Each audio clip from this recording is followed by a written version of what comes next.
ಹಿಂದೆ ಹರೀಶ್ ಮಡಿವಾಳ, ಅವನ ಹೆಂಡತಿ ಮತ್ತು ಸಣ್ಣ ಮಗು ಕೂಡ ಬರ್ತಾ ಇರುತ್ತೆ ಬೈಕಿನಲ್ಲಿ. ನೋಡಿದ್ರೆ ಗೊತ್ತಾಗುತ್ತೆ ಫೋಟೋ.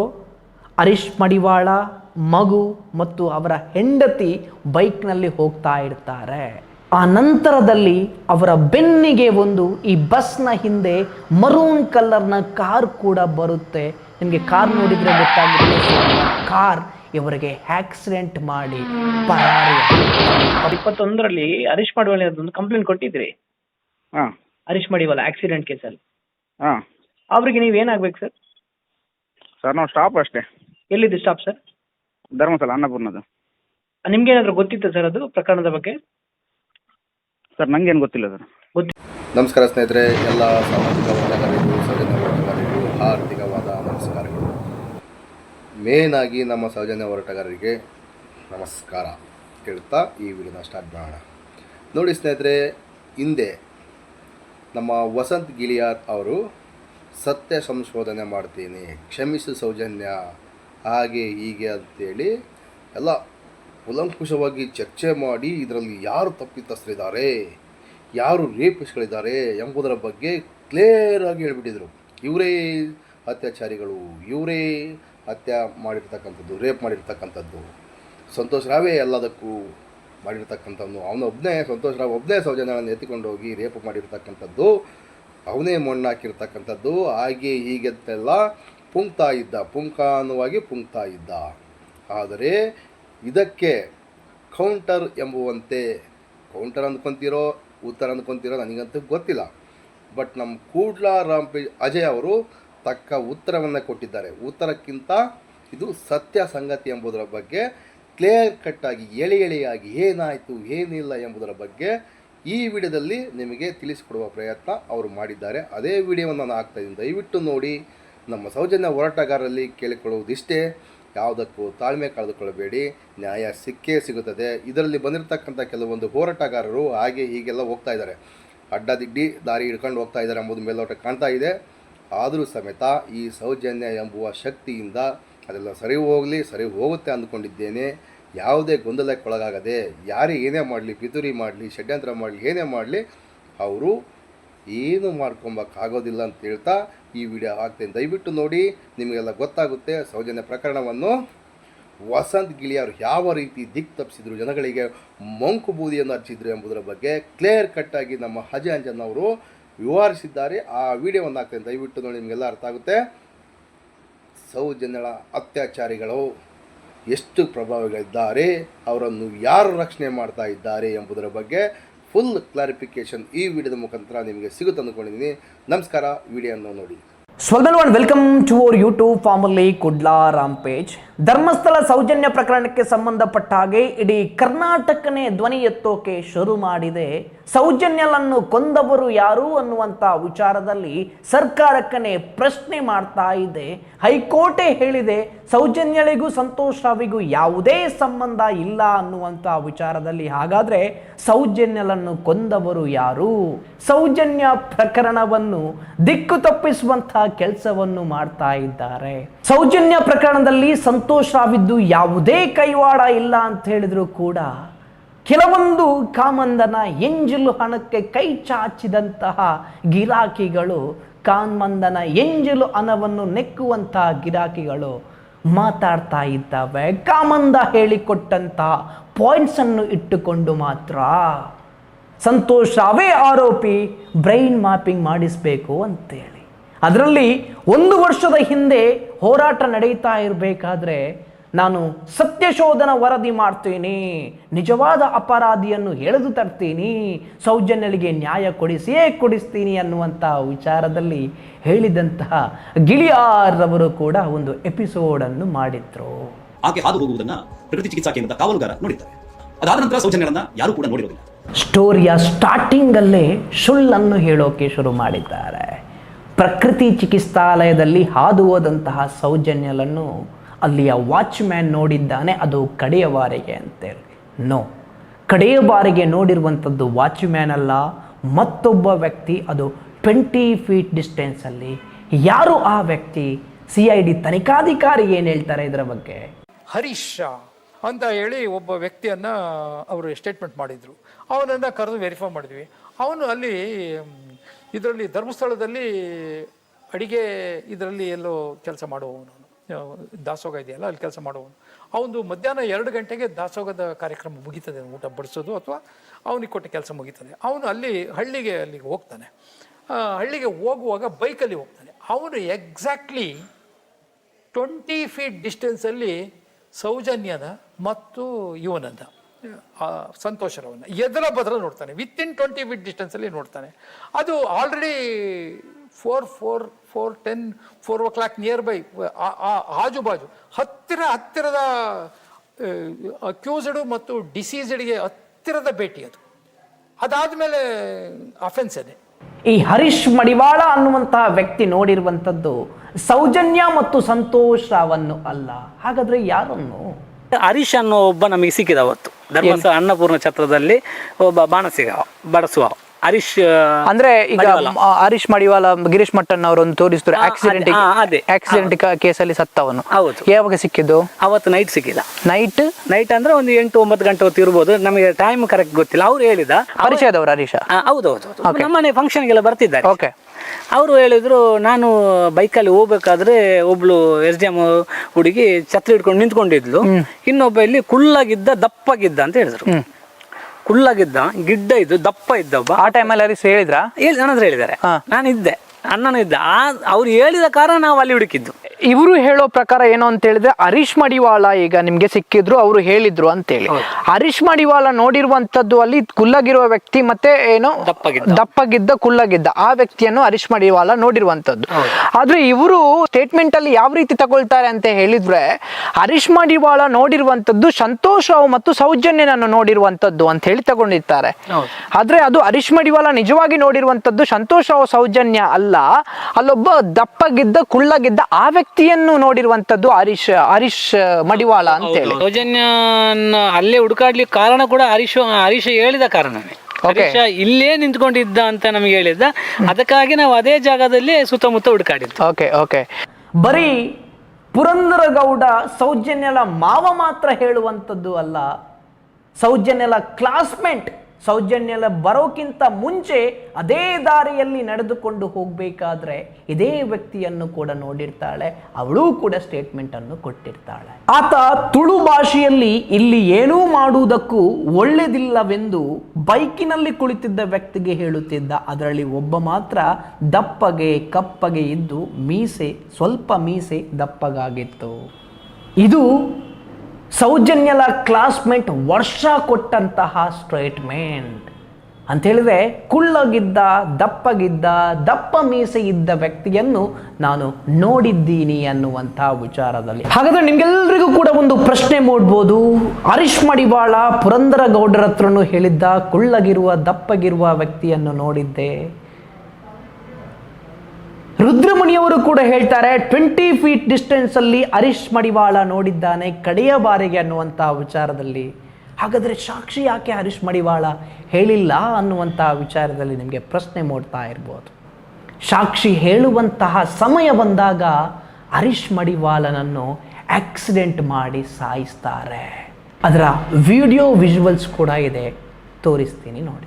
ಇದೇ ಆಟೋ ರಿಕ್ಷಾದ ಹಿಂದೆ ಹರೀಶ್ ಮಡಿವಾಳ, ಅವನ ಹೆಂಡತಿ ಮತ್ತು ಸಣ್ಣ ಮಗು ಕೂಡ ಬರ್ತಾ ಇರುತ್ತೆ ಬೈಕಿನಲ್ಲಿ. ನೋಡಿದ್ರೆ ಗೊತ್ತಾಗುತ್ತೆ ಫೋಟೋ. ಹರೀಶ್ ಮಡಿವಾಳ, ಮಗು ಮತ್ತು ಅವರ ಹೆಂಡತಿ ಬೈಕ್ನಲ್ಲಿ ಹೋಗ್ತಾ ಇರ್ತಾರೆ. ಆ ನಂತರದಲ್ಲಿ ಅವರ ಬೆನ್ನಿಗೆ ಈ ಬಸ್ನ ಹಿಂದೆ ಮರೂನ್ ಕಲರ್ನ ಕಾರ್ ಕೂಡ ಬರುತ್ತೆ. ನಿಮಗೆ ಕಾರ್ ನೋಡಿದರೆ ಗೊತ್ತಾಗುತ್ತೆ. ಸೊ ಆ ಕಾರ್ ಇವರಿಗೆ ಆಕ್ಸಿಡೆಂಟ್ ಮಾಡಿ ಪರಾರಿ ಆಗುತ್ತೆ. ಪಾಪ ಮಗು ಏನು ಮಾಡಿಲ್ಲ, ಅದಕ್ಕೆ ಏನು ಅಂತಲೂ ಗೊತ್ತಿಲ್ಲ. ಮಲಗಿದ ಫೋಟೋ ನೋಡಿ ಕರಳು ಕಿತ್ತು ಬರುತ್ತೆ. ಆ ನಂತರದಲ್ಲಿ ನರಳಿ ಹರೀಶ್ ಮಡಿವಾಳ ಕೆಲವು ದಿನಗಳ ನಂತರ ಸತ್ತೇ ಹೋಗ್ತಾನೆ. ಕಂಪ್ಲೇಂಟ್ ಯಾರು ಕೊಡಬೇಕು? ಹಾಗಾದರೆ ಅಲ್ಲಿ ಇದ್ದವರು, ನೋಡಿದವರು ಕಂಪ್ಲೇಂಟ್ ಕೊಡಬೇಕಲ್ವೇ? ಹಾಗಾದರೆ ಕಂಪ್ಲೇಂಟ್ ಕೊಟ್ಟವರು ಯಾರು? ಪ್ರವೀಣ್ ಗೌಡ ಅನ್ನುವಂಥವನು ಕಂಪ್ಲೇಂಟ್ ಕೊಡ್ತಾನೆ. ಹಾಗಾದರೆ ಪ್ರವೀಣನಿಗೆ ಈ ಪ್ರಕರಣದ ಬಗ್ಗೆ ಗೊತ್ತಿರಬೇಕಲ್ವಾ? ಪ್ರವೀಣ ಅಲ್ಲಿ ಇದ್ದಿರಬೇಕಲ್ವಾ? ಪ್ರವೀಣನಿಗೂ ಇವರಿಗೂ ಏನು ಸಂಬಂಧ? ಹೇಳ್ತೀನಿ ನೋಡಿ. ನೀವು ಒಂದು 2021ರಲ್ಲಿ ಹರೀಶ್ ಮಡಿವಾಳ ಒಂದು ಕಂಪ್ಲೇಂಟ್ ಕೊಟ್ಟಿದ್ರಿ, ಹಾಂ ಹರೀಶ್ ಮಡಿವಾಳ ಆಕ್ಸಿಡೆಂಟ್ ಕೇಸಲ್ಲಿ. ಹಾಂ ಅವ್ರಿಗೆ ನೀವು ಏನಾಗ್ಬೇಕು ಸರ್? ಸರ್ ನಾವು ಸ್ಟಾಪ್ ಅಷ್ಟೇ, ಎಲ್ಲಿದ್ದು ಸ್ಟಾಪ್ ಸರ್? ಧರ್ಮಸ್ಥಳ ಅನ್ನಪೂರ್ಣದ್ದು.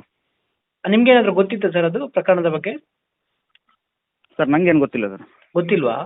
ಗೊತ್ತಿಲ್ಲ. ನಾನು ಹಿಂದಿಂದ ಹೋಗ್ತಿದ್ದೆ ಡ್ಯೂಟಿಗೆ, ಅವ್ರು ಮುಂದಿಂದ ಹೋಗ್ತಿದ್ರು. ಹಾ, ನೀವು ನಾನು ಸ್ಪಾಟಲ್ಲಿ ಇದ್ರಾ? ಸ್ಪಾಟಲ್ಲಿ ಇಲ್ಲ. ಹಾ ಹಾ ಹಾ ಹಾ. ಯಾಕಂದ್ರೆ ನಂಗೆ ಗೊತ್ತಾದ ಛತ್ರಕ್ಕೆ ಹೋದ್ಮೇಲೆ.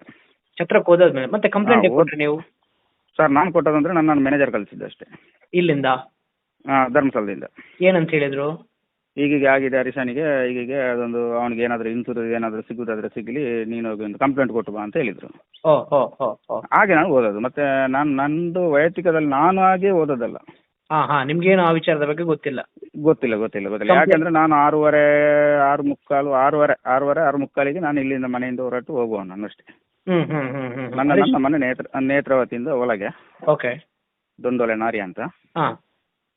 ಮತ್ತೆ ನಾನು ಅವರು ಅಂದ್ರೆ ಅವ್ರ ಅಣ್ಣನ ಮನೆಗೆ ಹೋಗಿದ್ರಂತೆ. ಅವ್ರದ್ದು ಅಣ್ಣಂದು ಉಜಿರೆದು ಮನೆ ಉಂಟು, ಅಲ್ಲಿಗೆ ಹೋಗಿದ್ರಂತೆ. ಅದು ಮತ್ತೆ ಗೊತ್ತಾದ್ರು ನನಗೆ. ಅವರು ಅಲ್ಲಿ ಆ ಕಡೆ ಹೋದವ್ರು ಈ ಕಡೆ ಧರ್ಮಸ್ಥಳಕ್ಕೆ ಬರುವಾಗ ಆಗಿದೆ ಅಂತ. ಆ ಧರ್ಮಸ್ಥಳಕ್ಕೆ ಅನ್ನಛತ್ರಕ್ಕೆ ಬರುವಾಗ ಆದದ್ದಾ?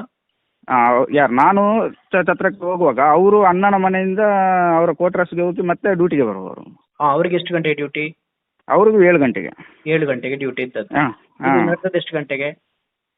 ಇದೊಂದು ಹೆಚ್ಚು ಕಮ್ಮಿ ಒಂದು 6:15. 6 ಕಾಲಿಗೆ ಆಗಿರೋ ಅದು. 3 ಜನ ಈ ಹೆಂಡತಿ ಮತ್ತು ಮಗುವಿನ ಜೊತೆ ಹೋಗ್ತಾ ಇದ್ರಲ್ವಾ ಅವರು? ಹೌದು. ನಾನು ಮತ್ತೆ ನಂಗೆ ಇದು ಎಲ್ಲ ಇದರಲ್ಲಿ ಹೇಳುವಾಗ ಈಗ ಹೇಳಿದ್ರು. ಹಂಗೆ ಆಯ್ತು, ನಾನು ಸುಮ್ಮನೆ ಯಾಕೆ ಹೋದೆ ಅಂತ. ಯಾಕಂದ್ರೆ ನಾನು ನನ್ನಷ್ಟಕ್ಕೆ ನನ್ನ ಪಾಡಿಗೆ ನಾನು ಕೆಲಸ ಮಾಡಿ ದುಡಿತಿರೋದು. ನಾನು ಅದ್ರಲ್ಲಿ ನಂಗೆ ಏನಿಲ್ಲ. ಓಕೆ. ಅದಲ್ಲದೆ ನಂಗೆ ಅಷ್ಟು ಎಜುಕೇಶನ್ ಸಹ ಇಲ್ಲ.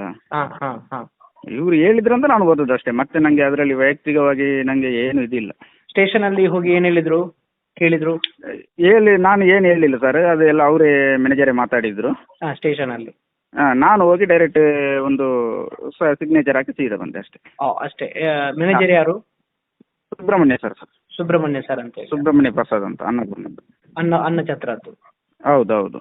ಇವಾಗ್ಲೂ ಅಲ್ಲೇ ಇದ್ರೆ ವರ್ಕ್ ಮಾಡ್ತಾ ನೀವು? ನಾನು ಇದ್ದೇನೆ ಸರ್, ನಾನು ಇದ್ದೇನೆ. ಧರ್ಮಸ್ಥಳದಲ್ಲಿದ್ದೀರಾ? ಹೌದು. ನಂಗೆ ಅಷ್ಟು ಮಾಹಿತಿ ಏನಿರಲಿಲ್ಲ. ಅಲ್ಲಿ 2 ವೀಲರ್ ಓಡಿಸ್ತೇನೆ ಅಷ್ಟೇ ನಾನು.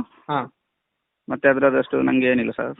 ನಾನು ಆವಾಗಲೇ ಹೋಗಿ ಮ್ಯಾನೇಜರ್ ಹತ್ರ ಹೇಳಿದೆ, ಸರ್ ಇದೆಲ್ಲ ಬೇಡ ಇತ್ತು ನಂಗೆ, ನನ್ನ ಪಾಪದ ನಂಗೆ ಯಾಕೆ ಇದೆಯಲ್ಲ. ಯಾಕಂದ್ರೆ ನಾವು ಇವತ್ತು ದುಡಿದ್ರೆ ನಾಳೆ ಊಟ ಮಾಡ್ಬೋದು, ಇಲ್ಲಾದ್ರೆ ನಮ್ಗೆ ಅದು ಸಹ ಇಲ್ಲ. ಅದಕ್ಕೆ ಏನ್ ಹೇಳಿದ್ರು ಅವರು? ಅದಕ್ಕೆ ಏನಾಗುದಿಲ್ಲ ಮರ ಅಂತ ಹೇಳಿದ್ರು ಅಷ್ಟೇ. ನಿಜವಾಗ್ಲೂ ಇಲ್ಲಾದ್ರೆ ಸ್ಟೇಷನ್ಗೆ ಹೋಗುವವನು ಸಹ ಅಲ್ಲ ನಾನು. ಇವರು ಹೇಳಿದ್ದಕ್ಕೆ ನೀವು ಹೋದದ್ದು, ಇವರ ಪ್ರೆಷರ್? ಹೌದು. ಹೋಗಿ ಅಲ್ಲಿ ಒಂದು ಕಂಪ್ಲೇಂಟ್ ಕೊಟ್ಟು ಬಾ ಅಂತ ಹೇಳಿ. ಕಂಪ್ಲೇಂಟ್ ನಾನೆಲ್ಲ ಮಾತಾಡಿದ್ದೇನೆ, ಹೋಗಿ ಒಂದು ಕಂಪ್ಲೇಂಟ್ ಕೊಟ್ಟು ಬಾ ಅಂತ ಹೇಳಿದ್ರು. ಅಲ್ಲಿ ಯಾವಾಗ ಯಾರು ಸ್ಟೇಷನಲ್ಲಿ ಹೋಗುವಾಗ ಕೇಳಿದೆ ನಾನು. ಸೊ ಅಲ್ಲಿ ಹೋಗುವಾಗ ಹಿಂದೆ ಮುಂದೆ ಮಾಡಿದ್ದೆ. ಅಲ್ಲಿ ಹೋಗುವಾಗ ಹೇಳಿದ್ರು ಹೀಗೆ ಧರ್ಮ ಹೌದು ಅಂತ ಹೇಳಿದೆ. ಅಲ್ಲಿ ಎಲ್ಲ ಬರ್ತಿದೆ, ಸಿಗ್ನೇಚರ್ ಹಾಕಿ ಅಂತ ಹೇಳಿದ್ರು. ಸಿಗ್ನೇಚರ್ ಹಾಕಿದೆ, ನಾನು ನನ್ನಷ್ಟಕ್ಕೆ ಬಂದೆ. ಎನ್ಕ್ವೈರಿ ಏನ್ ಮಾಡ್ಲಿಕ್ಕೆ ಕರಳಿಲ್ವಾ ಪೊಲೀಸರು ನಿಮ್ಮನ್ನು? ಸರ್ ನನ್ನನ್ನು ಏನು ಕರೀಲಿಲ್ಲ. ಏನು ಕರಳಿಲ್ಲ? ನಾನು ಅಲ್ಲಿ ಸ್ಟೇಷನಲ್ಲಿ ಸಹ ಹೇಳಿದ್ದೇನೆ, ಸರ್ ನನಗೆ ನನ್ನ ಇದು ಅನ್ನಪೂರ್ಣ ಮ್ಯಾನೇಜರ್ ಕಳಿಸಿದ್ದು ಅಂತ. ಮತ್ತೆ ಏನು ಕರೀಲಿಲ್ಲ. ಹಾಗಾಗಿ ಎನ್ಕ್ವೈರಿಗೆ ಏನು ಕರಳಿಲ್ಲ? ಕರೀಲಿಲ್ಲ. ವೀಕ್ಷಕರೇ, ಈ ಪ್ರಕರಣವನ್ನ ಅತ್ಯಂತ ಗಂಭೀರ ಪ್ರಕರಣವಾಗಿ ಪರಿಗಣಿಸುವಂತಹ ರುದ್ರಮುನಿಯವರು ಹಲವಾರು ವಿಧದಲ್ಲಿ ಈ ತನಿಖೆಯನ್ನ ಮಾಡ್ತಾರೆ. ಇದನ್ನೆಲ್ಲ ನೋಡಿದಾಗ ನಿಮಗೆ ಗೊತ್ತಾಗಿರ್ಬೋದು ರುದ್ರಮುನಿಯವರು ಎಷ್ಟು ಗಂಭೀರವಾಗಿ ಈ ಪ್ರಕರಣವನ್ನು ತನಿಖೆ ಮಾಡಿದ್ದಾರೆ ಅಂತ. ಆ ದಿವಸ ಜೋರಾದಂತ ಮಳೆ ಇತ್ತು. ನೇತ್ರಾವತಿಯನ್ನು ಪ್ರಕೃತಿ ಚಿಕಿತ್ಸಾ ಕೇಂದ್ರದ ಆ ದಾರಿಯ ಪಕ್ಕದಲ್ಲಿ ಒಂದು ಪುಟ್ಟದಾದಂತ ತೊರೆ ಹರಿತಾ ಇತ್ತು. ಸಾಮಾನ್ಯವಾಗಿ ಆ ತೊರೆಯಲ್ಲಿ ಮಳೆ ಇಲ್ಲದ ಕಾಲದಲ್ಲಿ 1 ರಿಂದ 1.5 ಅಡಿ ನೀರು ಹರಿತಾ ಇದ್ರೆ, ಮಳೆ ಬರುವಂತ ಸಂದರ್ಭದಲ್ಲಿ 6 ರಿಂದ 6.5 ಅಡಿ ನೀರು ಹರಿತದೆ ಎನ್ನುವಂಥದ್ದು ಆ ಸ್ಥಳೀಯರು ಹೇಳುವಂತ ಮಾತು. ಮಳೆ ಜೋರಾಗಿರುವ ಕಾರಣಕ್ಕೆ, ಕತ್ತಲಾಗಿರುವ ಕಾರಣಕ್ಕೆ ಬಹುಶಃ ಆ ತೊರೆಯನ್ನ ದಾಟಿ ಯಾರು ಕೂಡ ಕಾನನದಲ್ಲಿ ಆಕೆಯನ್ನು ಹುಡುಕುವಂತ ಪ್ರಯತ್ನವನ್ನು ಮಾಡಲಿಕ್ಕಿಲ್ಲ. ಇದೇ ಪ್ರಕರಣದಲ್ಲಿ ಆರೋಪಿಯಾಗಿರ್ತಕ್ಕಂತಹ ಉದಯ ಜೈನ್ ರವರು ಕೂಡ ಹೇಳ್ತಾರೆ, ಅಲ್ಲಿ ಉಜಿರೆಯಲ್ಲಿ ಯಕ್ಷಗಾನ ಮುಗಿಸಿ ಅಲ್ಲಿಂದ ಬರುವಾಗ ಒಂದು ರಾತ್ರಿ 11:30 ಆಗಿದೆ. ಹೋಗೋ ದಾರಿಯಲ್ಲಿ ಅಲ್ಲಿ ಶಾಂತಿವನದ ಮುಂದೆ ಒಂದು 3-4 ಗಾಡಿ ನಿಂತಿತ್ತು. ನಾನು ಗಾಡಿ ಪಾಸ್ ಆಗುವಾಗ ಅಲ್ಲಿ ಇದೇ ಹುಡುಗಿಯ ಮಾವ, ಹುಡುಗಿ ಅಜ್ಜ ಎಲ್ಲ ಅಲ್ಲಿ ಇದ್ದರು. ಆ ಟೈಮಲ್ಲಿ ಒಂದು 11:30ಗೆ ಒಂದು 20 ಜನ ಇದ್ದರು. ಕೋರ್ಟಲ್ಲಿ ಅವಿನಾಶ್ ಶೆಟ್ಟಿ ಅನ್ನುವಂಥವನು ಕೂಡ ಹೇಳ್ತಾನೆ, ಬಾಡಿ ಸಿಕ್ಕಂಥ ಜಾಗದಲ್ಲಿ ನಮಗೆ ಹಿಂದಿನ ದಿನ ಹುಡುಕಾಡಿದಾಗ ಬಾಡಿ ಸಿಗಲಿಲ್ಲ ಅನ್ನುವಂಥ ವಿಚಾರದಲ್ಲಿ ಅವಿನಾಶ್ ಶೆಟ್ಟಿ ಕೂಡ ಹೇಳ್ತಾನೆ. ಸಿಬಿಐನ HOD ಡಾಕ್ಟರ್ ರೂಪಾಲಿ ಚೆನ್ನೈಯಿಂದ ಬಂದು ಪ್ರಿಸನ್ ನಲ್ಲಿ ಕೂತು ಸಂತೋಷ್ ರಾವ್ ಆ ಕಾಲುವೆಯಲ್ಲಿ ನೀರಿತ್ತಲ್ಲ, ನೀನು ಅವಳನ್ನ ಹೆಂಗೆ ಕೊಂಡು ಹೋಗ್ತಿ ಅಂತ ಸಡನ್ ಆಗಿ ಒಂದು ಕ್ವಶನ್ ಅವನಿಗೆ ಎಸ್ದಾಗ ಅವನು ಸಡನ್ ಆಗಿ ಒಂದು ರಿಯಾಕ್ಟ್ ಮಾಡ್ತಾನೆ. ಆ ಸಂದರ್ಭದಲ್ಲಿ ಆಂಕಲ್ ಗಿಂತ ಕೆಳಗೆ ನೀರಿತ್ತು ಅಂತ ಹೇಳ್ತಾನೆ. ಸ್ವತಃ ವಸಂತ್ ಗಿಳಿಯಾರ ಬಾಯಿಯಿಂದಲೇ ಬರುವಂತಹ ಮಾತು. ಜನರಿಗೆ ತೊರೆಯನ್ನು ದಾಟೋಕೆ ಸಾಧ್ಯ ಆಗ್ತಾ ಇರಲಿಲ್ಲ. ಆ ತೊರೆಯನ್ನ ದಾಟಿ ಯಾರು ಕೂಡ ಕಾನನದಲ್ಲಿ ಆಕೆಯನ್ನು ಹುಡುಕುವಂತ ಪ್ರಯತ್ನವನ್ನು ಮಾಡಲಿಕ್ಕಿಲ್ಲ. ಆದ್ರೆ ರೂಪಾಳಿ ಕೇಳಿದಂತ ಪ್ರಶ್ನೆಗೆ ಸಂತೋಷ್ ರಾವ್ ಉತ್ತರ ಕೊಡ್ತಾನಂತೆ, ಆಂಕಲ್ ಇಂದ ಕೆಳಗೆ ನೀರಿತ್ತು ಅಂತೇಳಿ. ಸೌಜನ್ಯ ಕಾಣೆಯಾದ ತಕ್ಷಣ ಇವರಿಗೆ ಗೊತ್ತಾಗುತ್ತೆ. ಆ ನಂತರದಲ್ಲಿ ಹುಡುಕಾಟೋಕೆ ಸ್ಟಾರ್ಟ್ ಮಾಡ್ತಾರೆ. ಸಂತೋಷ್ ರಾವ್ ದಾಟಿ ಹೋಗುವಾಗ ಆಂಕಲ್ನ ಲೆಂತ್ಗೆ ನೀರಿತ್ತಂತೆ. ಇವರುಗಳು ಬರುವಾಗ ಇವರಿಗೆ ತೊರೆಯನ್ನು ದಾಟಿ ಹೋಗೋಕೆ ಆಗಿಲ್ಲ ಅಂತೆ. ಅರ್ಥ ಆಗಿರ್ಬೇಕಲ್ವಾ ಯಾವ ರೀತಿಯ ಸತ್ಯಶೋಧನ ವರದಿ ಅಂತೇಳಿ. ಆತ ಕೊಡುವಂತಹ ಉತ್ತರಗಳನ್ನ ಗಮನಿಸಿದ ರೂಪಾಲಿ ಅವರು ಬಹಳ ಗಂಭೀರವಾಗಿ ಸಸ್ಪೆಕ್ಟ್ ಮಾಡ್ತಾರೆ. ಈತ ದಾರಿ ತಪ್ಪಿಸುವಂತಹ ಹೇಳಿಕೆಯನ್ನ ನೀಡ್ತಾ ಇದ್ದಾನೆ, ಈತ ತಪ್ಪಿತಸ್ಥನೇ ಇದ್ದಾನೆ ಎನ್ನುವಂತಹ ತೀರ್ಪನ್ನ ಡಾಕ್ಟರ್ ರೂಪಾಲಿ ಅವರು ದಾಖಲಿಸ್ತಾರೆ.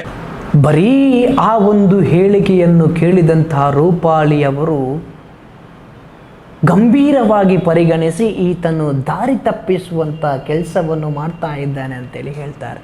ಹಾಗಾದರೆ ರೂಪಾಲಿ ಅವರು ಯಾವ ರೀತಿ ಇವನ ಹತ್ರ ಮಾತಾಡಿರ್ಬೋದು? The accused does not know English and she interviewed Hindi ಅಂತೇಳಿ. ಅವನಿಗೆ ಇಂಗ್ಲೀಷ್ ಗೊತ್ತಿರಲಿಲ್ಲ. ಈ ರೂಪಾಳಿ ಅವರು ಇಂಟರ್ವ್ಯೂ ಮಾಡಿರುವಂಥದ್ದು ಹಿಂದಿಯಲ್ಲಿ. ಹಾಗಾದರೆ ಹಿಂದಿ ಗೊತ್ತಿತ್ತ ಸಂತೋಷ್ ರಾವಿಗೆ? ಯಾವ ರೀತಿಯಾಗಿ ಸ್ಪಷ್ಟವಾಗಿ ಅವನು ಉತ್ತರ ಕೊಟ್ಟ? ರೂಪಾಲಿ ಅವರೇ ಅಥವಾ ಸತ್ಯಶೋಧನ ವರದಿಗಾರರೇ? ಈ ಅದ್ಭುತವಾದಂತಹ ರೆಕಾರ್ಡ್ ಸಂತೋಷ್ ರಾವ್ ನಿಜವಾದ ಆರೋಪಿ ಎನ್ನುವುದನ್ನ ಖಾತ್ರಿಪಡಿಸಲಿಕ್ಕೆ ಇರಬಹುದಾದಂತಹ ಗಟ್ಟಿಯಾದಂತಹ ದಾಖಲೆಯನ್ನ ಆ ಜಡ್ಜಸ್ ನ ಟೇಬಲ್ಗೆ ತಲುಪಿಸುವುದಿಲ್ಲ. ಅದು ಯಾಕೆ? ಬರೀ ಸಂತೋಷ್ ರಾವ್ ಹೇಳಿದಂತಹ ಒಂದು ರೆಕಾರ್ಡೇ ಅದ್ಭುತವಾದ ರೆಕಾರ್ಡ್. ಇದನ್ನು ಜಡ್ಜಸ್ನ ಟೇಬಲ್ಗೆ ತಲುಪಿಸೋದಿಲ್ಲ. ಯಾಕೆ? ಒಂದು ವೇಳೆ ತಲುಪಿಸ್ತಾ ಇದ್ರೆ ಸಂತೋಷ್ ರಾವ್ಗೆ ಶಿಕ್ಷೆ ಆಗ್ತಾ ಇತ್ತು ಅನ್ನುವಂಥ ವಿಚಾರದಲ್ಲಿ ಹೇಳ್ತಾರೆ ಅಲ್ವಾ ಇವರು. ಆದರೆ ಕೋರ್ಟ್ ಏನು ಹೇಳುತ್ತೆ? ವೆಜಿನಲ್ ಸ್ವ್ಯಾಬ್ ಅನ್ನುವಂಥದ್ದು ಒಂದು ದೊಡ್ಡ ಎವಿಡೆನ್ಸ್. ಅದೇ ಒಂದು ಸರಿಯಾಗಿದ್ದರೆ ಸಾಕು, ಯಾರು ರೇಪ್ ಮಾಡಿದ್ದಾನೆ ಅನ್ನುವಂಥ ವಿಚಾರದಲ್ಲಿ ಗೊತ್ತಾಗುತ್ತೆ ಅಂತೇಳಿ. ಆದರೆ ಆ ವೆಜಿನಲ್ ಸ್ವ್ಯಾಬನ್ನು ಇವರೇನು ಮಾಡಿದರು? ಮೃತಳ ವೆಜಿನಲ್ ಸ್ವ್ಯಾಬ್ನಲ್ಲಿ ಅದನ್ನು ಸರಿಯಾಗಿ ಶೇಖರಣೆ ಮಾಡದೆ ಇರುವುದರಿಂದ DNA ಪರೀಕ್ಷೆಯಲ್ಲಿ ಯಾವುದೇ ಫಲಿತಾಂಶ ಬರಲಿಲ್ಲ. ವೆಜಿನಲ್ ಸ್ವ್ಯಾಬನ್ನು ಒಬ್ಬ ವೈದ್ಯಾಧಿಕಾರಿ ಒಣಗಿಸಿ ಪ್ಯಾಕ್ ಮಾಡಬೇಕು. ಈ ಮಾಹಿತಿ ಎಲ್ಲ ವೈದ್ಯಾಧಿಕಾರಿಗಳಿಗೂ ಇರುತ್ತದೆ. ನಾವು ಸದರಿ ವೆಜಿನಲ್ ಸ್ವ್ಯಾಬನ್ನು ಪರೀಕ್ಷೆಗೆ ಒಳಪಡಿಸದಿದ್ದರೂ ಸಹ ಅದರಲ್ಲಿ ಫಂಗಲ್ಸ್ ಇದ್ದುದರಿಂದ ನಮಗೆ ಯಾವುದೇ ಫಲಿತಾಂಶ ದೊರಕಿಲ್ಲ. ಕೋರ್ಟ್ ಹೇಳುತ್ತೆ vaginal swab is an best example. ಅದು ಇದ್ದರೆ ಒಂದು ಸಾಕು ಅಕ್ಯೂಸ್ಡ್ ಯಾರು ಅನ್ನುವಂಥ ರೀತಿಯಲ್ಲಿ ಫೈಂಡ್ ಔಟ್ ಮಾಡೋಕೆ ಅಂತೇಳಿ. ಅದನ್ನೇ ಇವರು ಫಂಗಲ್ಸ್ ಬರೋವರೆಗೂ ಇಟ್ಟು ಕಳಿಸ್ತಾರೆ ಅಂತ ಹೇಳಿದ್ರೆ ಇದರಿಂದ ಅರ್ಥ ಆಗಬೇಕು ಇವರ ಸತ್ಯಶೋಧನ ವರದಿ ಏನು, ತನಿಖಾಧಿಕಾರಿಗಳು ಯಾವ ರೀತಿ ಈ ತನಿಖೆಯನ್ನು ದಿಕ್ಕು ತಪ್ಪಿಸಬೇಕು ಅನ್ನುವಂಥ ವಿಚಾರದಲ್ಲಿ ಪ್ರೀ ಪ್ಲ್ಯಾನ್ ಮಾಡಿದ್ರು ಧನಿಗಳ ಒತ್ತಡದಿಂದ ಅಂತೇಳಿ. ಅಂದಾಜು 10 ಗಂಟೆ ಸುಮಾರಿಗೆ ಸೌಜನ್ಯಳ ಮೃತದೇಹ ಅತ್ಯಂತ ಭಯಾನಕವಾದ ರೀತಿಯಲ್ಲಿ ಆ ಕಾಡಿನಲ್ಲಿ ಪತ್ತೆ. 8 ಏನು ಸೌಜನ್ಯಲ ಬಾಡಿ ಸಿಕ್ಕಿದೆ. ಬಟ್ ಇರಲಿ, 10 ಗಂಟೆಯ ಸುಮಾರಿಗೆ ಸೌಜನ್ಯಲ ಬಾಡಿ ಸಿಕ್ಕಿದೆ. ಹಾಗಾದರೆ ಇವರು ಪೋಸ್ಟ್ ಮಾರ್ಟಮ್ ಎಷ್ಟು ಗಂಟೆಗೆ ಮಾಡ್ತಾರೆ? 6 ಗಂಟೆಯಿಂದ 7:15 ಒಳಗಡೆ ಮಾಡ್ತಾರೆ. ಹಾಗಾದರೆ 10 ಗಂಟೆಗೆ ಸಿಕ್ಕಿದಂಥ ಬಾಡಿಯನ್ನು ನೀವು ಏನು ಮಾಡ್ತಾ ಇದ್ರಿ? ಪೊಲೀಸರೇ ಅಥವಾ ಸತ್ಯಶೋಧನ ವರದಿಗಾರರೇ ಇದನ್ನು ಪೊಲೀಸರಿಗೆ ನೀವು ಕೇಳಬೇಕಲ್ವೇ? ಅಷ್ಟರವರೆಗೆ ಆ ಬಾಡಿಯನ್ನು ಇಟ್ಟುಕೊಂಡು ಅಲ್ಲಿ ಏನು ಮಾಡ್ತಾ ಇದ್ರಿ? ಪೋಸ್ಟ್ ಮಾರ್ಟಮ್ ಅನ್ನ ಮಣಿಪಾಲದ ಆಸ್ಪತ್ರೆಯಲ್ಲಿ ಅಥವಾ ಮಂಗಳೂರಿನ ಆಸ್ಪತ್ರೆಯಲ್ಲಿ ಮಾಡಿದ್ದರೆ ಸಮರ್ಪಕವಾದಂತಹ ಸಾಕ್ಷಿ ಆಧಾರಗಳನ್ನು ಪಡಿಬಹುದಿತ್ತೇನೋ. ಎಸ್, ಅದೇ ನಾವು ಪ್ರಶ್ನೆಯನ್ನು ಕೂಡ ಮಾಡಬೇಕು. ಯಾಕೆ ಮಣಿಪಾಲ ಅಥವಾ ಮಂಗಳೂರಿಗೆ ತೆಗೆದುಕೊಂಡು ಹೋಗಿಲ್ಲ? ಇನ್ನು ಆ ದೇಹವನ್ನು ಕೊಯ್ದು ಇನ್ನೊಂದು ಮತ್ತೊಂದು ಮಾಡಿ ಮತ್ತಷ್ಟು ಹಿಂಸೆ ಕೊಡೋದು ಬೇಡ, ಆ ದೇಹವನ್ನು ನಮ್ಗೆ ಒಪ್ಪಿಸಿ ಅನ್ನುವಂತಹ ಒಂದು ಒತ್ತಾಯ ಬಹುತೇಕ ಕುಟುಂಬಗಳು ಮಾಡ್ತವೆ. ಬಹುಶಃ ಆ ದಿವಸ ಸೌಜನ್ಯ ಕುಟುಂಬ ಕೂಡ ಮಾಡಿತ್ತು. ಯಾವ ರೀತಿಯಾಗಿ ದಿಕ್ಕು ತಪ್ಪಿಸುವಂತಹ ಪ್ರಯತ್ನವನ್ನು ಪಡ್ತಾ ಇದ್ದಾರೆ, ಜನರನ್ನು ಬ್ರೈನ್ ವಾಶ್ ಮಾಡುವಂತಹ ಪ್ರಯತ್ನದಲ್ಲಿದ್ದಾರೆ ಅಂತೇಳಿ ನೋಡಿ. ಸೌಜನ್ಯ ಕುಟುಂಬದವರು ನಮಗೆ ಬಾಡಿ ಕೊಡಿ ಅನ್ನುವಂಥ ವಿಚಾರದಲ್ಲಿ ಒತ್ತಾಯ ಮಾಡಿದ್ರಂತೆ. ಅದಕ್ಕೆ ಇವರುಗಳು ಪೋಸ್ಟ್ ಮಾರ್ಟಮ್ ಸರಿಯಾಗಿ ಮಾಡಿಲ್ಲ ಅನ್ನುವಂಥ ವಿಚಾರದಲ್ಲಿ ಹೇಳ್ತಾ ಇದ್ದಾರೆ. ಒಬ್ಬ ವೈದ್ಯಾಧಿಕಾರಿ ಒಬ್ಬ ಪೊಲೀಸಿಗೆ ಅತ್ಯಂತ ಬರ್ಬರವಾಗಿ ಅತ್ಯಾಚಾರ ಮಾಡಿದ್ದಾರೆ. ಅವಳ ವೆಜಿನಾ ವಲ್ವಾದಲ್ಲಿ ಬ್ಲೀಡಿಂಗ್ ಆಗ್ತಾ ಇರುವಂಥ ಸಮಯದಲ್ಲೂ ಕೂಡ 6 ಇಂಚಿ ಮಣ್ಣನ್ನು ಹಾಕಿದ್ದಾರೆ ಅಂತ ಬರ್ಬರವಾಗಿ ಕ್ರೂರವಾಗಿ ಅತ್ಯಾಚಾರವನ್ನು ಮಾಡಿದ್ದಾರೆ. ಇಂಥ ಸಮಯದಲ್ಲಿ ತಮ್ಮ ಕರ್ತವ್ಯ ಏನು ಅನ್ನುವಂಥ ವಿಚಾರದಲ್ಲಿ ವೈದ್ಯಾಧಿಕಾರಿ ಅಥವಾ ಪೊಲೀಸರಿಗೆ ಗೊತ್ತಾಗಿಲ್ವಾ? ಹಾಗಾದರೆ ಪೋಸ್ಟ್ ಮಾರ್ಟಮ್ ಮಾಡಿದ್ದು ಯಾಕೆ? ಪೋಸ್ಟ್ ಮಾರ್ಟಮ್ ಮಾಡದೇನೆ ಸೌಜನ್ಯಳ ಮನೆಗೆ ಆ ಮೃತದೇಹವನ್ನು ಹಸ್ತಾಂತರಿಸಬಹುದಿತ್ತಲ್ವೇ? ತರಾತುರಿಯಲ್ಲಿ ಸರಿಯಾದ ಬೆಳಕಿನ ವ್ಯವಸ್ಥೆಯೂ ಕೂಡ ಇಲ್ಲದೆ ಬೆಳ್ತಂಗಡಿಯಲ್ಲಿ ಪೋಸ್ಟ್ ಮಾರ್ಟಮ್ ಮಾಡಿದ ಕಾರಣಕ್ಕೆ ಇಷ್ಟೆಲ್ಲ ಪ್ರಶ್ನೆಗಳು ಇವತ್ತು ಬಗೆಹರಿಯುತ್ತವೆ.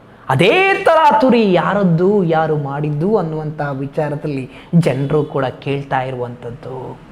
ಸಂತೋಷ್ ರಾವ್ ಮಾಡಿದ್ನ ಅಥವಾ ಆ ಟೈಮಿನ ಗೃಹ ಮಂತ್ರಿಗಳು, MLAಗಳು, MP ಗಳು, ದನಿಗಳು ಏನಾದರೂ ಮಾಡಿಸಿದ್ರಾ? ಅದು ತನಿಖೆಯಾಗಬೇಕು, ಅದಕ್ಕೆ ಉತ್ತರ ಸಿಗಬೇಕು.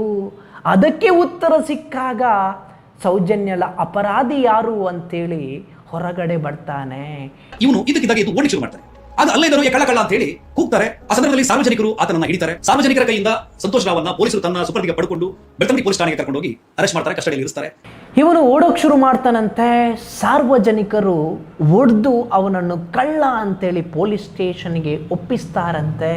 ಆದರೆ ಆನಂತರ ನಡೆದದ್ದು ಏನು?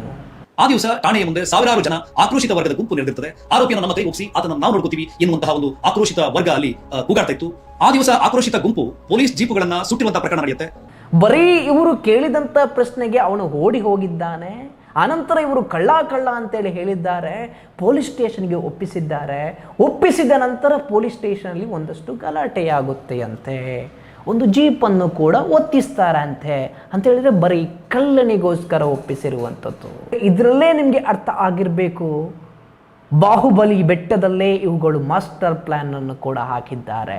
ಇವನೇ ಸೌಜನ್ಯನ ಆರೋಪಿ ಅಂತೇಳಿ ಬಿಂಬಿಸಿ ಅವನಿಗೆ ಹೊಡೆದು ಸ್ಟೇಷನ್ಗೆ ಒಪ್ಪಿಸಿ ನಂತರದಲ್ಲಿ ಅದಕ್ಕೆ ಜನರು ಆಕ್ರೋಶ ಭರಿತರಾಗಿರುವಂಥದ್ದು. ಯೋಚನೆ ಮಾಡಿ ಜನಗಳೇ, ಒಬ್ಬ ಕಳ್ಳ ಆದರೆ ಪೊಲೀಸ್ ಸ್ಟೇಷನ್ಗೆ ಒಪ್ಪಿಸಿದ ನಂತರ ಯಾರಾದರೂ ಅವನನ್ನು ನಮಗೆ ಒಪ್ಪಿಸಿ ನಾವು ನೋಡಿಕೊಳ್ತೀವಿ ಅಂಥೇಳಿ ಜೀಪನ್ನು ಹೊತ್ತಿಸಿ ಹಾಕುವಂಥದ್ದು ಎಲ್ಲಾದರೂ ಇದೆಯಾ? ಅವನನ್ನು ಹಿಡಿದುಕೊಟ್ಟಂತಹ ಆಶ್ರಿತ್ ಜೈನೇ ಹೇಳ್ತಾನೆ ಅವನ ಕೈಯಲ್ಲಿ ಬ್ಯಾಗ್ ಇತ್ತು ಬಾಹುಬಲಿ ಬೆಟ್ಟದಲ್ಲಿ ಇರಬೇಕಾದ್ರೆ ಅಂತ. ಆದರೆ ಪೊಲೀಸರು ಅವನ ಬ್ಯಾಗನ್ನು ಸೀಸ್ ಮಾಡಿದ್ದು ಎಲ್ಲಿ? ಸೌಜನ್ಯ ಡೆಡ್ ಬಾಡಿ ಸಿಕ್ಕಂತಹ ಜಾಗದಲ್ಲಿ. ಯಾಕೆ ಅವನ ಕೈಯಲ್ಲಿದ್ದಂತಹ ಬ್ಯಾಗನ್ನು ಮತ್ತೆ ಇಲ್ಲಿ ತಂದಿಟ್ರೆ? ಇದು ಯಾವ ರೀತಿಯ ಇನ್ವೆಸ್ಟಿಗೇಷನ್ ಮತ್ತು ಯಾವ ರೀತಿಯ ಸತ್ಯ ಶೋಧನ ವರದಿ ಅಂತೇಳಿ ಗೊತ್ತಾಯ್ತಲ್ವೇ? ಸಂತೋಷ್ ರಾವ್ ಈ ಸಂದರ್ಭದಲ್ಲಿ ಬ್ರೈನ್ ಮ್ಯಾಪಿಂಗ್ ಟೆಸ್ಟ್ಗೆ ಆ ಪರಿಶೀಲನೆಗೆ ಒಳಪಡಲಿಕ್ಕೆ ಒಪ್ಪೋದಿಲ್ಲ. ಇವನು ಅಪರಾಧಿ ಅಲ್ಲ ಅಂತ ಹೇಳಿದ್ರು ಕೂಡ ಅವ್ರು ಒಪ್ಪಲಿಲ್ಲ.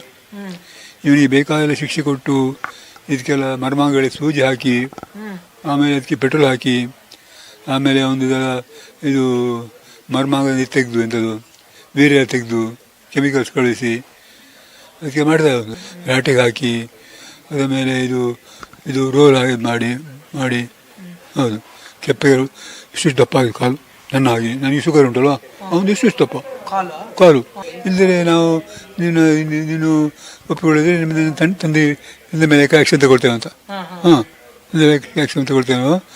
ಇದು ನನಗೆ ಹೊಡಿ ಹೇಳ್ಕೊಳ್ಳೋದು ಹೊಡಿಲಿಕ್ಕೆ ಅಲ್ಲಿ ಪೊಲೀಸ್ ಇದ್ದಲ್ಲಿ ಹಾಂ. ತನ್ನ ತಂದೆಯವರೇ ಹೇಳುವಾಗೆ ತನ್ನ ತಂದೆಯವರ ಎದುರುಗಡೆನೇ ಸಂತೋಷ್ ರಾವ್ಗೆ ಇಷ್ಟೊಂದು ಚಿತ್ರಹಿಂಸೆ ಕೊಟ್ಟು ತಾನೂ ಮಾಡದಂತಹ ಇಂಥ ಕ್ರೈಮ್ಗೆ ಒಪ್ಪಿಸೋದೇ ಆದರೆ ಯೋಚಿಸಿ, ಬ್ರೈನ್ ಮ್ಯಾಪಿಗೆ ಒಪ್ಪಿಸೋದು ಕಷ್ಟ ಆದಿತಾ ಪೊಲೀಸರಿಗೆ? ಮಡಿವಾಳದಲ್ಲಿ ಇವರ ಬ್ರೈನ್ ಮ್ಯಾಪಿಂಗ್ ಆಗುತ್ತೆ, ಸಂಬಂಧಪಟ್ಟಂತ ದಾಖಲೆಗಳನ್ನು ಕೂಡ ನಾವು ನೀಡ್ತಾ ಇದ್ದೀವಿ, ನೀವು ಅದನ್ನು ನೋಡಬಹುದು. ಸತ್ಯಶೋಧನ ವರದಿ ಮಾಡಿದಂತಹ ಗಿಲಿಯಾರ್ ಅವರು ಹೇಳ್ತಾರೆ, ಧೀರಜ್ ಜೈನ್, ಉದಯ್ ಜೈನ್, ಮಲ್ಲಿಕ್ ಜೈನ್ ಬ್ರೈನ್ ಮ್ಯಾಪಿಂಗ್ ಮಾಡಿದ್ದಾರೆ ಅನ್ನುವಂಥ ವಿಚಾರದಲ್ಲಿ. ಹಾಗಾದರೆ ಸತ್ಯಶೋಧನೆ ಮಾಡಬೇಕಾದ್ರೆ ಈ ಡಾಕ್ಯುಮೆಂಟ್ ಸಿಗಲಿಲ್ವೇ? However, no materials are on record to show that IO was conducted the investigation subjected the suspected ಅಂತೆ. ಉದಯ್ ಜೈನ್, ಮಲ್ಲಿಕ್ ಜೈನ್, ಧೀರಜ್ ಜೈನ್ಗೆ ಸಂಬಂಧಪಟ್ಟಂತಹ ಇನ್ವೆಸ್ಟಿಗೇಷನ್ ಮಾಡಿದಂತಹ ಯಾವುದೇ ರೆಕಾರ್ಡ್ಸನ್ನು ಕೋರ್ಟಿಗೆ ಕೊಡಲಿಲ್ಲ ಅನ್ನುವಂಥ ವಿಚಾರದಲ್ಲಿ ಸ್ವತಃ ಕೋರ್ಟೇ ಹೇಳುತ್ತೆ.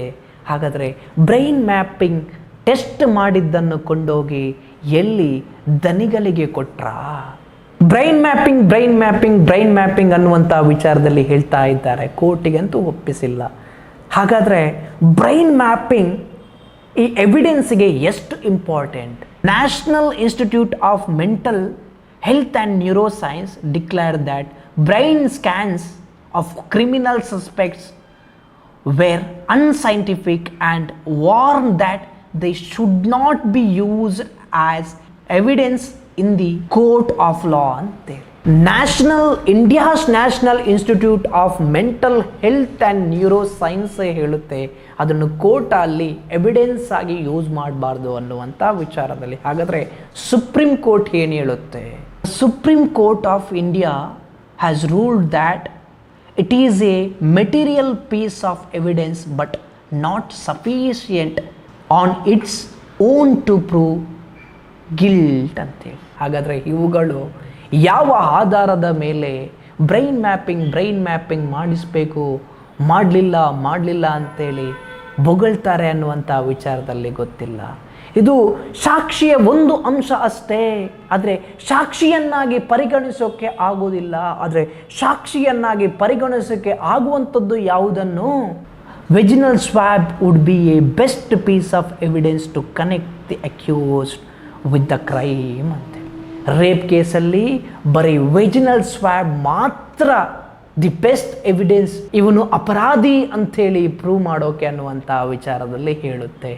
ಅದನ್ನೇ ನಾಶ ಮಾಡಿ ಎಲ್ಲೆಲ್ಲೋ ಜನರ ಬ್ರೈನ್ ವಾಶ್ ಮಾಡುವಂಥ, ದಿಕ್ಕು ತಪ್ಪಿಸುವಂಥ ಪ್ರಯತ್ನವನ್ನು ಮಾಡ್ತಾ ಇದ್ದಾರೆ ಅಂತ ಹೇಳಿದ್ರೆ ಯಾವ ರೀತಿಯ ಸತ್ಯ ಶೋಧನಾ ವರದಿಗಾರರು ಅಂತೇಳಿ ಅರ್ಥ ಮಾಡ್ಕೊಳ್ಬೇಕು. ಆತನ ಗುಪ್ತಾಂಗದಲ್ಲಿ ಆಗಿರುವಂತಹ ಗಾಯ ಪದೇ ಇವರು ಹೇಳ್ತಾ ಇರ್ತಾರೆ, ಅವನ ಗುಪ್ತಾಂಗದಲ್ಲಿ ಆದಂತಹ ಗಾಯ ಅಂತೇಳಿ. ಆದರೆ ಕೋರ್ಟ್ ಏನು ಹೇಳುತ್ತೆ? ಅವನ ಗುಪ್ತಾಂಗದಲ್ಲಿ ಇಂಜುರಿ ಆಗಿರಲಿಲ್ಲ ಅಂತೇಳಿ ಸ್ವತಃ ಕೋರ್ಟೇ ಹೇಳುತ್ತೆ. ಅದು ಅಲ್ಲದೆ ಇವರುಗಳು ಹೇಳ್ತಾರೆ ಅವನಿಗೆ ಫಿಮೋಸಿಸ್ ಇತ್ತು ಅನ್ನುವಂಥ ವಿಚಾರದಲ್ಲಿ ಹೇಳ್ತಾರಲ್ವಾ. ಹಾಗಾಗಿ ರೋಷಗೊಂಡು ಅಷ್ಟು ಕ್ರೂರವಾಗಿ ಬರ್ಬರವಾಗಿ ಅತ್ಯಾಚಾರ ಮಾಡಿದ ಅಂತೇಳಿ ಕೋರ್ಟ್ ಏನು ಹೇಳುತ್ತೆ ಅಂತ ಹೇಳಿದರೆ, ಅವನು ಫಿಮೋಸಿಸ್ನ ಬಳಲ್ತಾ ಇದ್ದ ಅನ್ನುವಂಥ ವಿಚಾರದಲ್ಲಿ ಹೇಳ್ತಾ ಇದ್ದೀರಲ್ವ ನೀವು, ಅದು ಈ ಕೇಸ್ನ ಅತ್ಯಂತ ಕೆಟ್ಟ ವಿಚಾರ ಅನ್ನುವಂಥ ವಿಚಾರದಲ್ಲೂ ಕೂಡ ಸ್ವತಃ ಕೋರ್ಟೇ ಹೇಳಿರುವಂಥದ್ದು. ಕೋರ್ಟ್ ಯಾವ ರೀತಿ ಚೀಮಾರಿ ಹಾಕಿದೆ ಅದನ್ನು ಯಾವುದನ್ನು ಕೂಡ ಹೇಳ್ತಾ ಇಲ್ಲ. ಇದನ್ನೆಲ್ಲ ತೋರಿಸ್ತಾ ಇಲ್ಲ ಇವುಗಳು ತೋರಿಸ್ತಾ ಇರುವಂಥದ್ದು ಬರೀ ಊಹಾಪೋಹಗಳನ್ನೇ. ಸ್ವತಃ ಕೋರ್ಟೇ ಇವರುಗಳಿಗೆ ಚೀಮಾರಿ ಹಾಕಿರುವಂಥದ್ದು. ಇದು ಕರ್ನಾಟಕ ಸರ್ಕಾರಕ್ಕೇನೆ ಒಂದು ನಾಚಿಕೆಯ ವಿಚಾರ, ಮುಖ ತೋರಿಸಿದಂಥ ವಿಚಾರ. ಕರ್ನಾಟಕ ಸರ್ಕಾರದ ಪೊಲೀಸ್ ಇಲಾಖೆಗೇನೆ ಒಂದು ಕಪ್ಪು ಚುಕ್ಕೆ. ಇಷ್ಟೊಂದು ಬರ್ಬರವಾಗಿ ಕ್ರೂರವಾಗಿ ಅತ್ಯಾಚಾರ ಆಗಿದ್ರೂ ಕೂಡ ಆಗಿನ ಗೃಹ ಮಂತ್ರಿಗಳು ಆರ್ ಅಶೋಕ್ ಏನು ಮಾಡಿಲ್ಲ. ಈಗಲೂ ಅವರಿಗೆ ಮಾತಾಡೋಕ್ಕೆ ಬಾಯೇ ಬರ್ತಿಲ್ಲ. ಈಗಿನ ಗೃಹ ಮಂತ್ರಿಗಳು ಮುಗಿದು ಹೋದ ಅಧ್ಯಾಯ ಅಂತೇಳಿ ಹೇಳ್ತಾರೆ. ಇದಕ್ಕೆ ಸಂಬಂಧಪಟ್ಟಾಗೆ ಇವರುಗಳನ್ನು ತನಿಖೆ ಮಾಡಿ ಅನ್ನುವಂಥ ವಿಚಾರದಲ್ಲಿ ಕೋರ್ಟ್ ಹೇಳಿದರೆ ಮಾಡ್ತಾ ಇಲ್ಲ. ಅದು ಅಲ್ಲದೆ ಕೋರ್ಟ್ ಇಷ್ಟು ಕೆಟ್ಟದಾಗಿ ಹೋಗಿದಿದೆ ಅಂತ ಹೇಳಿದರೆ ಈ ಸರ್ಕಾರ, ಈ ಗೃಹ ಇಲಾಖೆ ಇನ್ನೂ ಕೂಡ ಯಾವ ರೀತಿಯಾಗಿ ಮುಖ ಎತ್ತಿಕೊಂಡು ಓಡಾಡುತ್ತೆ ಅನ್ನುವಂಥ ವಿಚಾರದಲ್ಲಿ ಗೊತ್ತಿಲ್ಲ. ಕೋರ್ಟಿಗೂ ಮನವರಿಕೆ ಆದಂಥದ್ದು ನಿಮ್ಮಗಳಿಗೆ ಜನಗಳು ಪದೇ ಅರ್ಥ ಮಾಡಿ ಹೇಳಿದ್ರು ಕೂಡ ಮನವರಿಕೆ ಆಗೋದಿಲ್ಲ ಅಂತ ಹೇಳಿದ್ರೆ ಆಗುತ್ತೆ ಯಾವಾಗ? ಜನಗಳು ದಂಗೆ ಎದ್ದು ಮುತ್ತಿಗೆ ಹಾಕಿದಾಗ ಮಾತ್ರ. ಕಾಯ್ತಾ ಇದ್ದೀರಾ ಅದಕ್ಕೆ ಅಲ್ಲ.